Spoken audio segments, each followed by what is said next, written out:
everyone. Happy Thursday. Welcome back to the Ashley and Natasha show. Just kidding. GovConHacks Live. Ashley Joel here, joined by Natasha Velez. How is everyone this evening? Hey guys.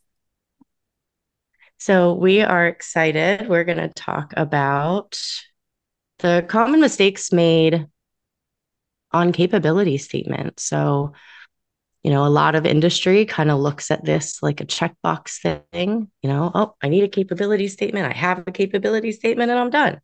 So we're going to kind of dig into the horror stories that we've come across over the years and hope that you guys are joining us on YouTube. Feel free to join the conversation and jump in the comments.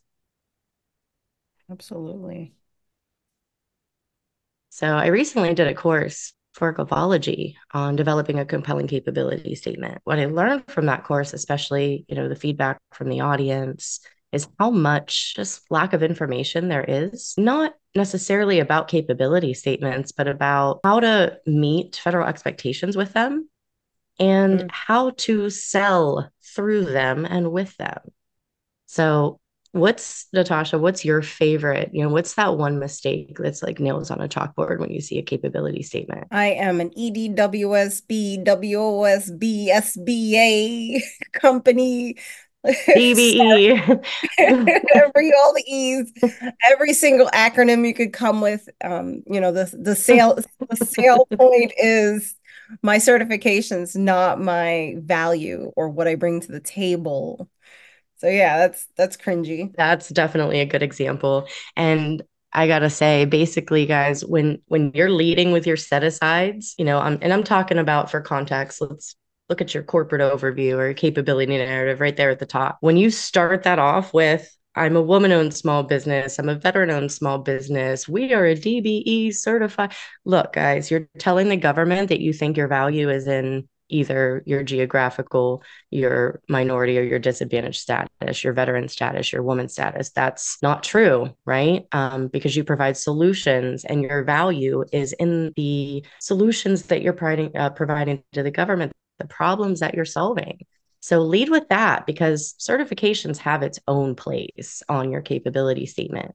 And if you Yep. are certified, please use the logos, make it visually apparent. You don't need to waste precious real estate in every section talking about your certifications. Talk That's about good. what you're good at. That's a good point. I Yeah. like those. I think visualization is key because, you just think of it this way. This is your company's resume. So these people see a million of these a day. They want to get to the point, like what's your past performance, core capabilities, and what's your set asides? Who are you? Right? Like quick 5-second scan. What can you see Right. easier than verbiage? Images. So graphics are everything. So if you can put logos, even logos for your past performance versus like titling all the business you've done previously, it's key. It's key. It's going to stand out. Yes. And I will say, while we're on the topic of logos, I see some of the old school templates that are out there, particularly the Word documents. I hope nobody's still using Word, but we'll save that for later.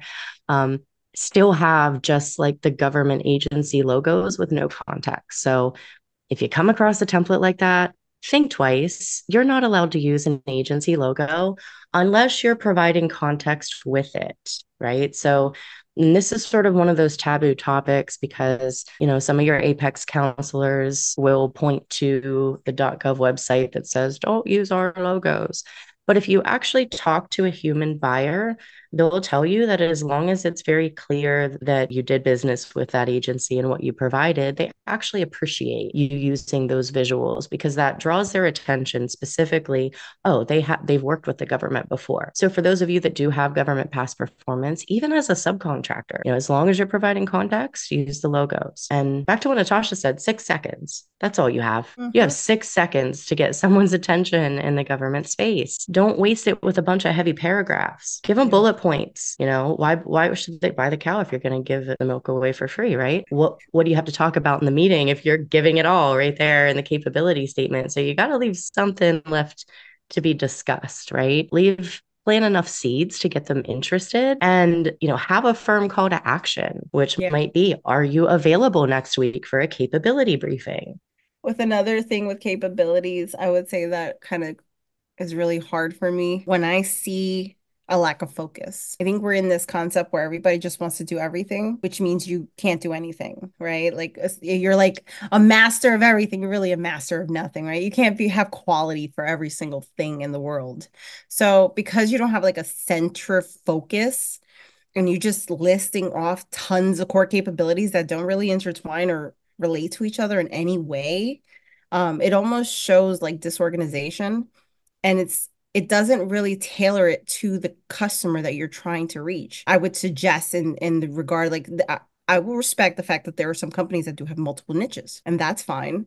But then you create a capability statement tailored to each niche, to each client, because there has to be customization for each, agency. Janitorial is obviously completely different from asset management versus, software development. There's no way you can really illustrate that in one capability statement without it looking too busy. Right. And not only that, but the people that buy facilities management don't really give a crap about anything but facilities management. So all of your effort is sort of lost upon deaf ears, right? So if you do have, one leg in facilities management, another leg in real estate or whatever the comparison might be, segment your capability statements at least to speak to what you're doing in that industry. Because if you come up with a capability statement, and believe it or not, I came across a profile today that had over 50 NAICS codes on it. Don't waste the space, guys. Like nobody, if somebody comes across you and sees like 50 NAICS, everything from bridge construction to like, church, your church too, nobody's going to really take you that seriously.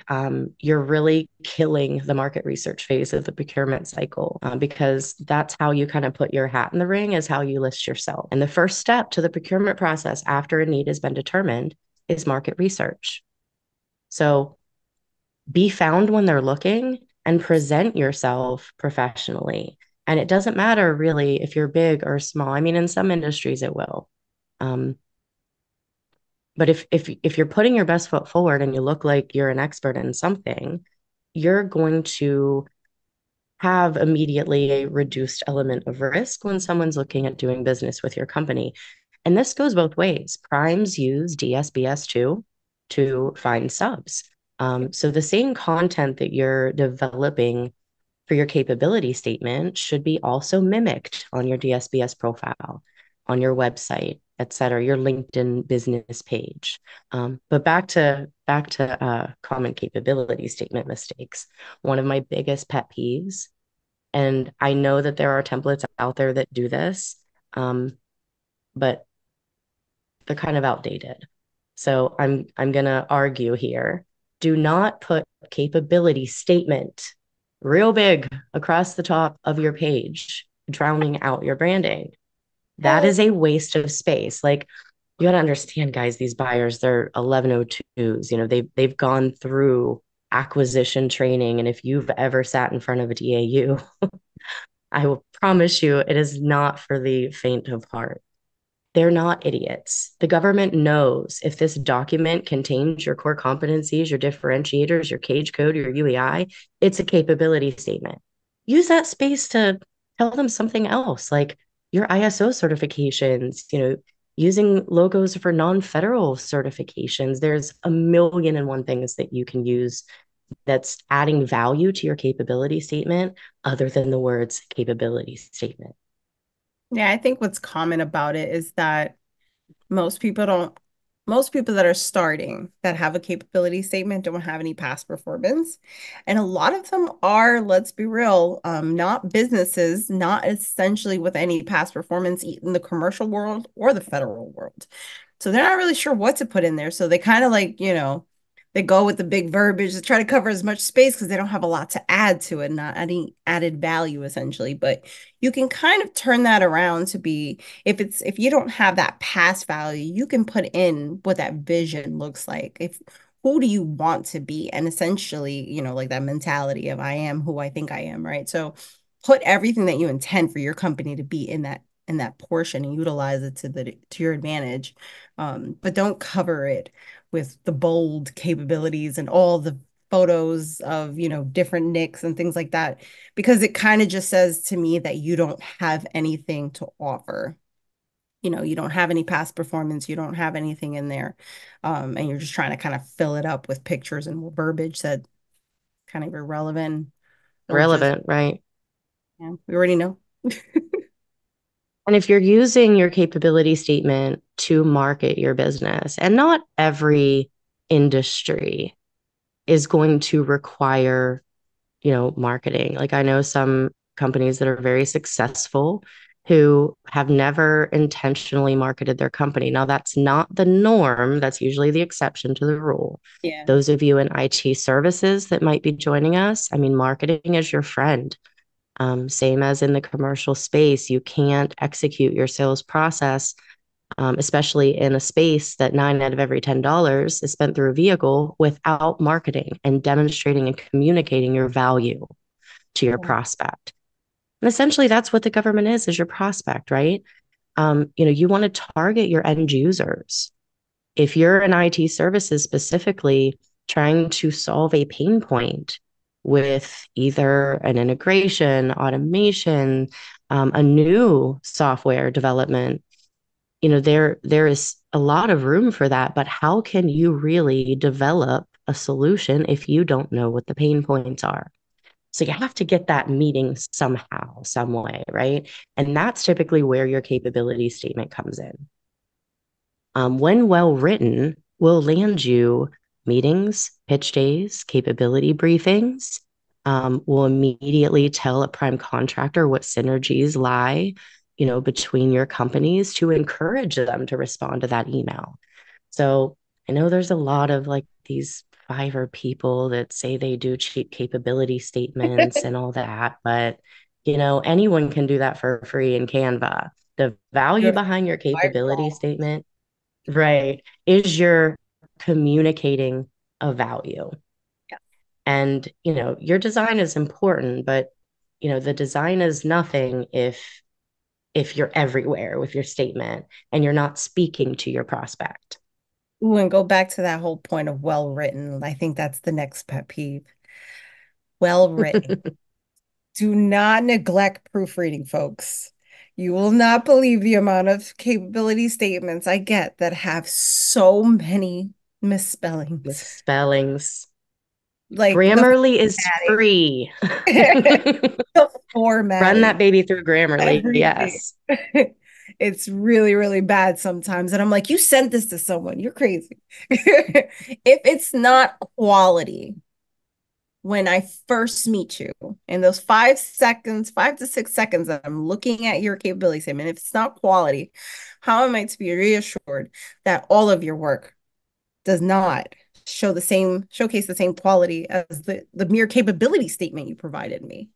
So it has to be consistent quality in your briefing, your capability statement, and in your work, start to finish. So, this is your resume. If you were applying to a job, um, and I was reading your resume, I would want to see all the context that is relevant to the position that you're applying for. I want to see consistency, that you're kind of, constantly doing work in that particular field, because that shows determination and quality and professionalism and experience. And it provides some sort of, I feel positive about this engagement and that you can get the work done efficiently. And then, ultimately, if you have it and it's in good context, good formatting, then I know that you have the capabilities of showing quality work, because essentially all the work you provide most times will require documentation or some sort of progress report or some sort of invoicing. So PPARs. I want to know that you can do the work. If you can't do this, I don't know if it can do that. I Right. would. And a lot of times, creating your micro offer Mhm. as your sort of first experience with an agency is a great way to get more business with that agency. A lot of times capability statement is how we do that. But let's take a different scenario for a second. Let's say you attend a conference. We just attended SAM the other day, and I didn't take my capability statement with me. And the reason I didn't take my capability statement with me is because I intended to tailor my capability statement to the conversations I had at the conference on the follow up, right? So I handed out my business cards.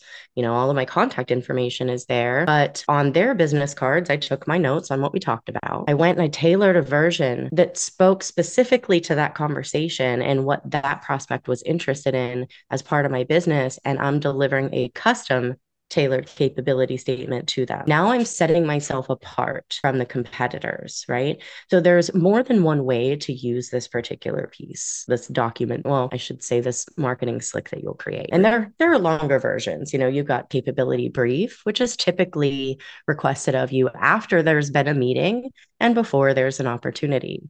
So somewhere in that BD phase, you'll be maybe requested to provide a capability brief. Those can get 5, 7. I've seen some as long as 20 pages, but it's a more in-depth picture of your services.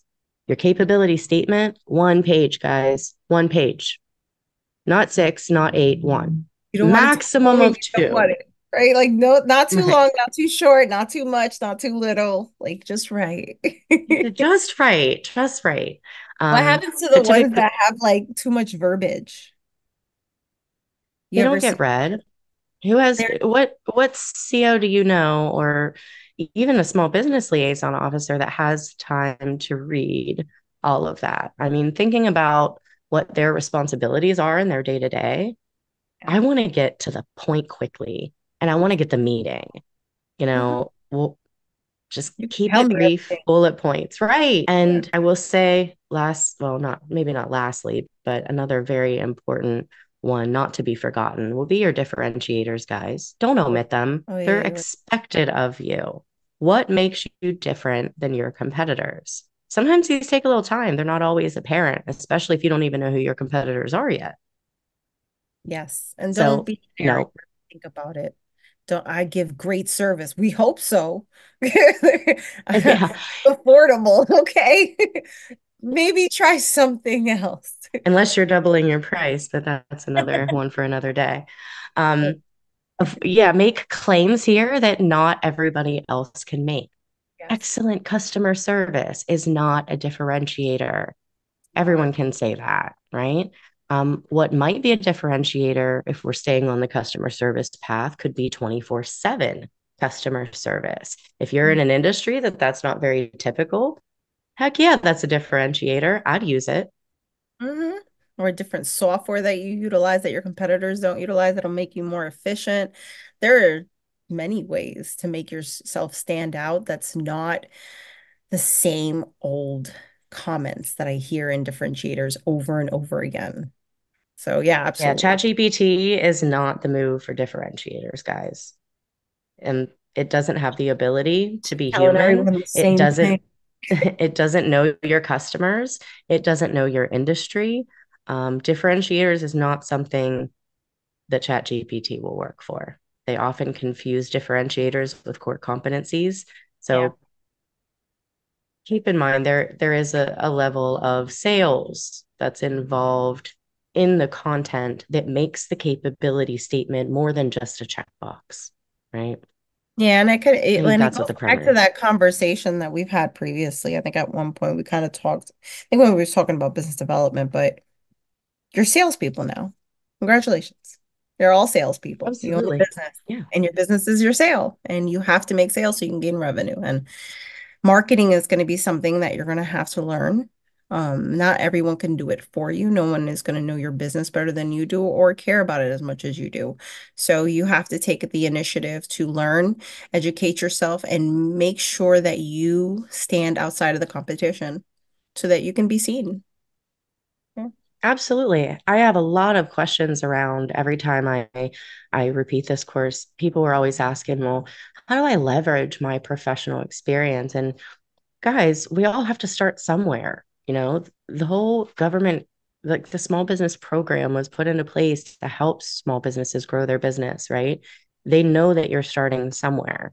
In a lot of industries, they would prefer that you've had a customer, outside of government first, especially if you're doing IT services, if you're doing cybersecurity and such. And not every industry is past performance with the federal government demanded in opportunities. So whether the government already knows they need it or whether you convince them they need it, that's the only thing that it takes to start the contracting process. Yeah. So, are y'all going to sit and wait on Sam for that perfect opportunity? Or are you going to get proactive and start selling? Because I don't know about you, but I like to influence opportunities in my favor, not go after something and waste my time that was written for someone else with a 3 day turnaround. Like, I Yep. mean, and I know that there's content out there probably telling you differently. Hey, to each their own. Um, there's a difference between getting lucky here and there and building a long term sustainable strategy. And if Right. you're not marketing, those short term wins might carry you for a while, but there's certainly not going to be generational wealth accumulating opportunities, playing in that space. So, You definitely have to be strategic, have yourself a pipeline, but also consider the fact that you have to do some pre-acquisitions. You have to do a lot of networking. You have to do a lot of partnering. You have to get out there and you have to sell yourself and your core capabilities. And then, let's be real, when you win, you have to perform and do a great job because that right there is the sale itself. If you do a great job, you get a good CPAR ratings, come, federal agencies will want to do more business with you because they know that you've done good work. And you can also, there's always room to keep building within the agency that you're already winning with.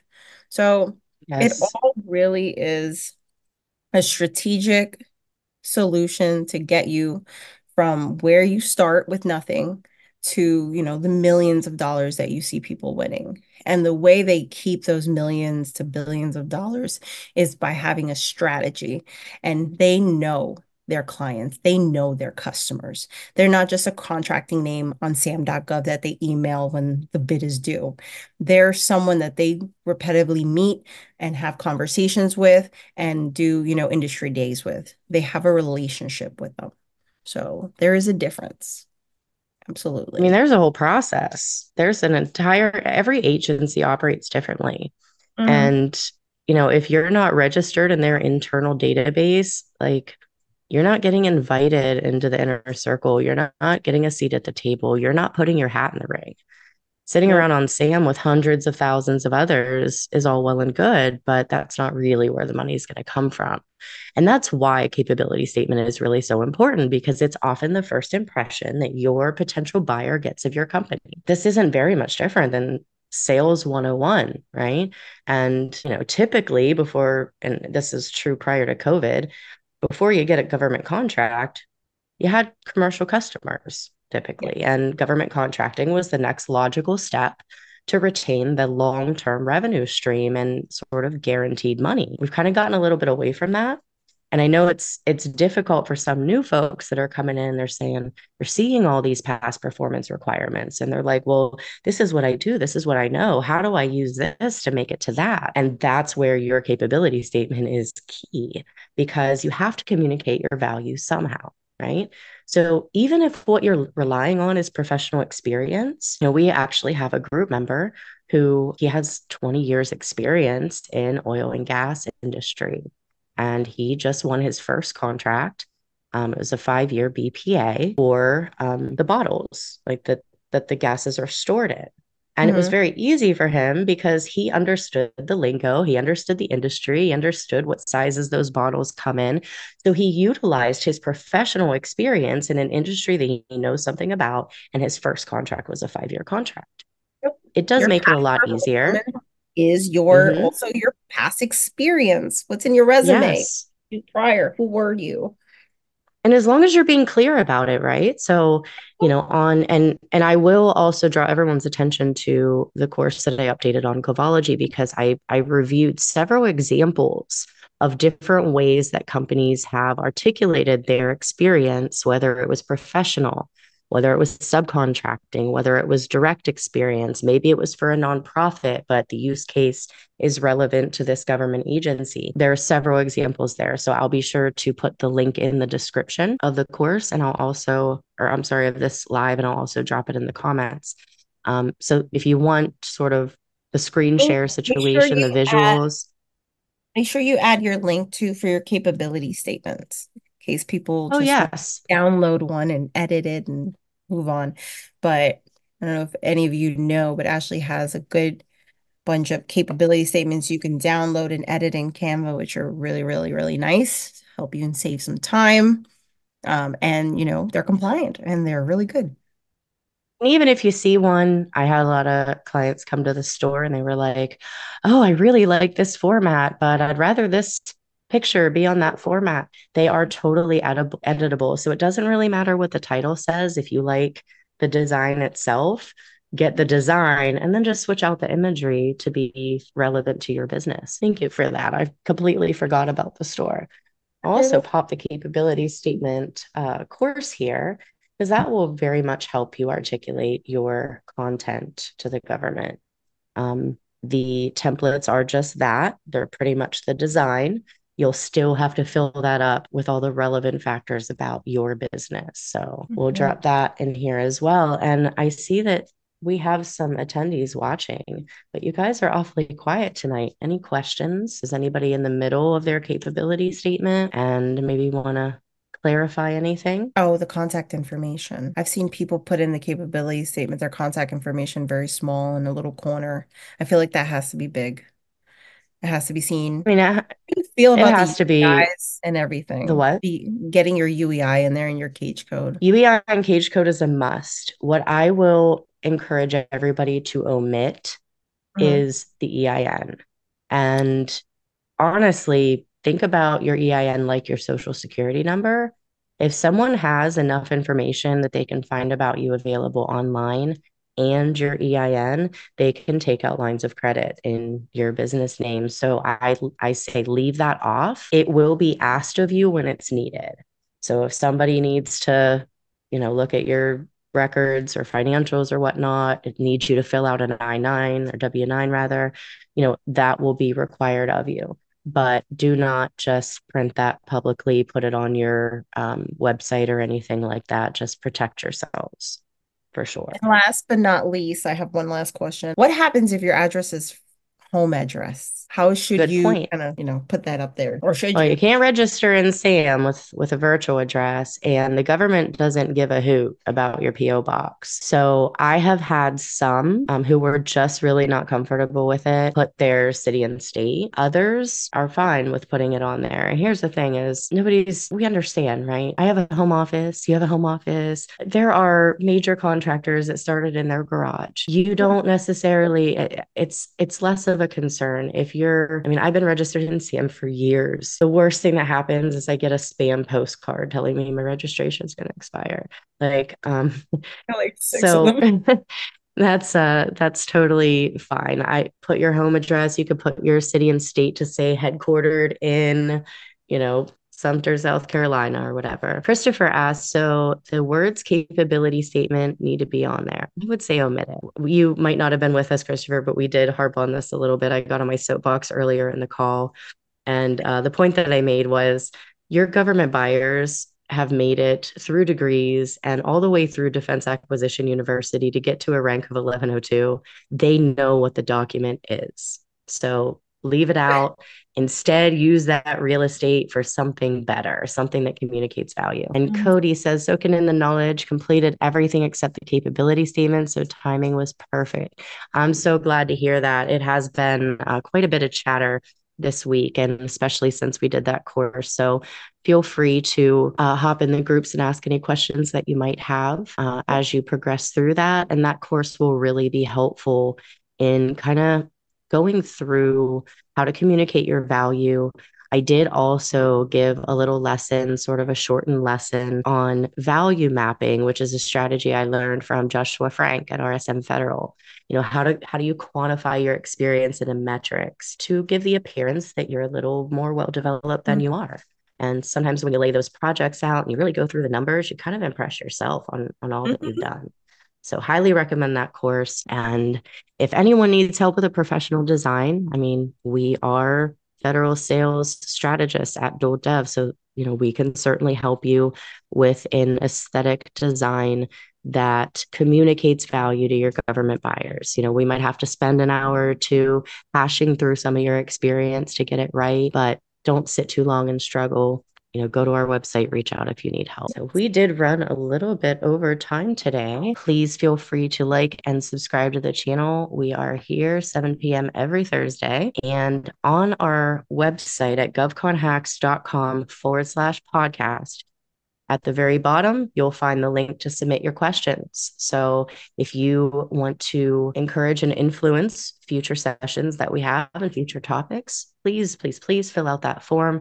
Let us know what you're interested in so we can come here and answer your questions. Oh yeah, I like And that. thank you. Yeah, that's very, very good. And for anyone who might be listening that wants to be a guest, maybe you want a contract, you want to come and talk about your story, what your journey was like. Maybe you are a small business liaison and you want to come on and give a government's perspective. We welcome all of you.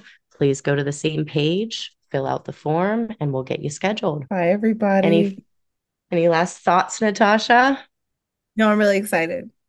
Okay. It was such a good session. It was so good. Even I Yes, learned yes, something it was. today. So those some of those questions for me. But it was very, very good. So I had a Next blast. week, we're talking about contract vehicles. Bye. We're going to go over GWACs, IDIQs, federal supply schedules. What's that all mean and how can you get involved? So stay tuned. We will be back same time next week. Bye, everyone.